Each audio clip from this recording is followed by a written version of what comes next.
पहाड़ की गूंजती रहस्यमयी आवाज एक समय की बात है। हिमालय की तलहटी में एक छोटा सा गांव था जिसका नाम था शिव शक्ति। यह गांव चारों ओर से ऊंचे ऊंचे पहाड़ों से घिरा था और इन पहाड़ों में एक ऐसी गुफा थी जिसे नाद गुफा कहा जाता था। इस गुफा की ख्याति थी कि उसमें से कभी कभी एक रहस्यमयी आवाज सुनाई देती थी जो किसी गीत की तरह लगती थी, लेकिन कोई समझ नहीं पाता था कि वह कहां से आती है। गांव के लोग मानते थे कि यह आवाज किसी दैवीय शक्ति या भूत प्रेत की है और वे इस गुफा के पास जाने से डरते थे। गांव में एक युवा अर्जुन रहता था जो साहसी और जिज्ञासु था। उसकी दादी सरस्वती एक वृद्धा थी जो पुरानी कहानियां सुनाया करती थी। एक रात सरस्वती ने अर्जुन को बताया, बेटा, नाद गुफा में एक प्राचीन शंख छिपा है जो देवताओं की शक्ति रखता है, लेकिन उसे पाने के लिए सच्ची नियत और बुद्धि चाहिए। लोग कहते हैं कि जो वहां जाता है उसे 3 रहस्यों को सुलझाना पड़ता है। अर्जुन का मन उत्सुक हो उठा। उसने फैसला किया कि वह गुफा का रहस्य उजागर करेगा। सुबह अर्जुन अपने दोस्त राहुल के साथ पहाड़ की ओर चल पड़ा। राहुल शुरू में अनिच्छुक था, लेकिन अर्जुन की हिम्मत ने उसे प्रेरित किया। पहाड़ पर चढ़ते समय उन्हें एक ठंडी हवा का झोंका लगा और हवा में एक मीठी सी धुन गूंजने लगी। रास्ते में एक पुराना मंदिर मिला जिसके पास एक पत्थर पर अजीब चिन्ह और एक कविता लिखी थी, 3 सवाल 3 जवाब, सत्य से खुलेगा रास्ता। अर्जुन ने इसे नोट कर लिया। जैसे जैसे वे गुफा के पास पहुँचे, हवा में वह धुन और तेज हुई।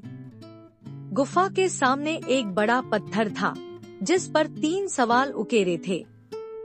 पहला सवाल था, मैं दिन में दिखता हूँ, रात में गायब, मैं क्या हूँ? अर्जुन ने सोचा और कहा, सूरज। पत्थर का एक हिस्सा हट गया। दूसरा सवाल था, मैं बोलता हूँ बिना जीभ के, मैं क्या हूँ?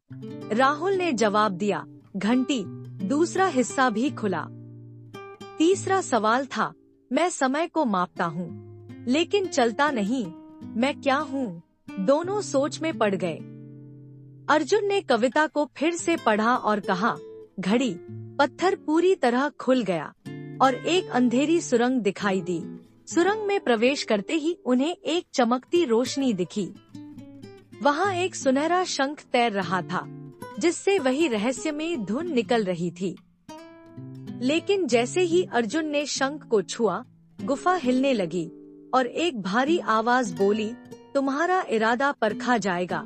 अचानक राहुल एक गहरे गड्ढे में गिर गया। अर्जुन ने शंख को छोड़ दिया और गड्ढे की ओर दौड़ा, लेकिन एक अदृश्य दीवार ने उसे रोक दिया। शंख की धुन तेज हो गई और एक आवाज आई, त्याग करो वरना सब खत्म।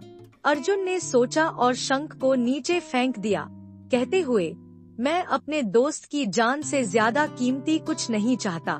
जैसे ही शंख नीचे गिरा, गुफा शांत हो गई और राहुल सुरक्षित बाहर आ गया। शंख गायब हो गया, लेकिन उसके स्थान पर एक नीला पत्थर प्रकट हुआ जिस पर लिखा था, सत्य और त्याग ही नाद की शक्ति है। अर्जुन और राहुल उसे ले आए। गांव लौटने पर पत्थर की चमक से पहाड़ की अजीब घटनाएं रुक गईं।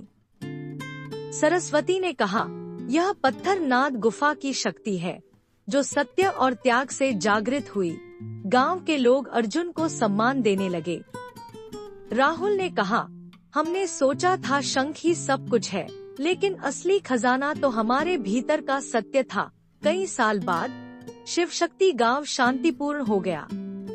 अर्जुन ने उस पत्थर को मंदिर में रखवाया और उसकी कहानी पीढ़ियों तक गाई गई।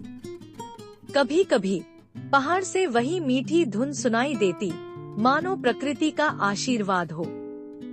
रहस्य का समाधान शंख केवल एक प्रतीक था, असली शक्ति सत्य और त्याग में थी, जो गुफा की रहस्यमयी धुन को शांत कर सकी।